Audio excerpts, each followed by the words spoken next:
The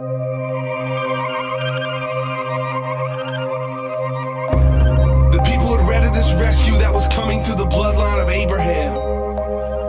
And they had seen where Micah proclaimed about a ruler to be born in Bethlehem. Daniel prophesied about the restoration of Jerusalem.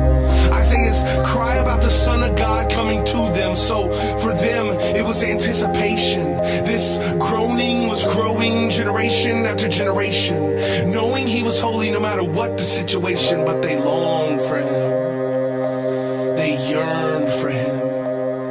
They waited for him on the edge of their seats, on the edge of where excitement and containment meet. They waited.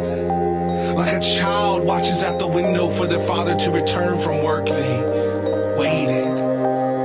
Like a groom stares at the double doors at the back of the church, they waited. And in their waiting, they had hope.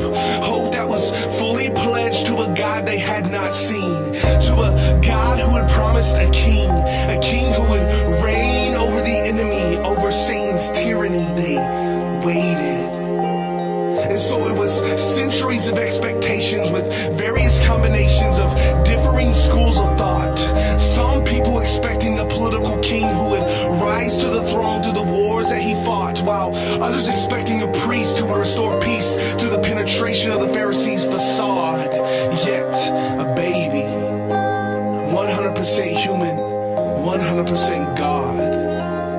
And so the Word became flesh and was here to dwell among us in his fullness, grace upon grace, Jesus. You see, through him and for him all things were created, and in him all things are sustained. God had made himself known for the glory of his name, and this child would one day rise as king, but it would not be by the sword or an insurgent regime. It would be by his life. A life that would revolutionize everything the world knew. He would endure temptation and persecution, all while staying true, humbly healing the broken, the sick and hurting too, ministering reconciliation, turning the old to new. A life that would be the very definition of what life really costs, saying, if you desire life, then your current one must be lost. And he would portray that with his own life as his Father would pour out and exhaust, and he would be obedient to the point of death, even death upon a cross. And so just 33 years after the day that he laid swaddled in the hay, he hung on a tree, suffocating, dying in our place, absorbing wrath that is rightly ours, but we could never bear the weight. And so he took that punishment and he put it in the grave, and he died. And when I say that he died, what I mean is that he died.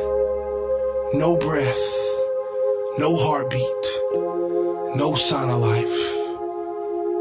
You see, God is a God of justice, and the penalty for our sin equals death. That's what Christ did on that cross. And then, just 3 days later, in accordance with the scriptures, he was raised from the grave. And when I say that he was raised, what I mean is that he was raised. Lungs breathing, heart pumping, blood pulsing through his veins. The things that he promised were true. He is the risen Son of God, offering life to me and you, turning our mourning into dancing, our weeping into laughing, our sadness into joy. By his mercy we are called his own. By his grace we will never be left alone. By his love he is preparing our home, and by his blood we can sing before his throne. Jesus paid it all to him I owe. Sin had left a crimson stain, he washed it white as snow. And so now we as his bride are the ones waiting. Like the saints that came before, we're anticipating.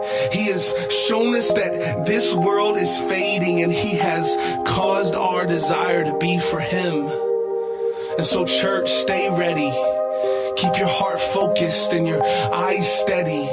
Worship him freely, never forgetting his great love for you. Emmanuel, God with us.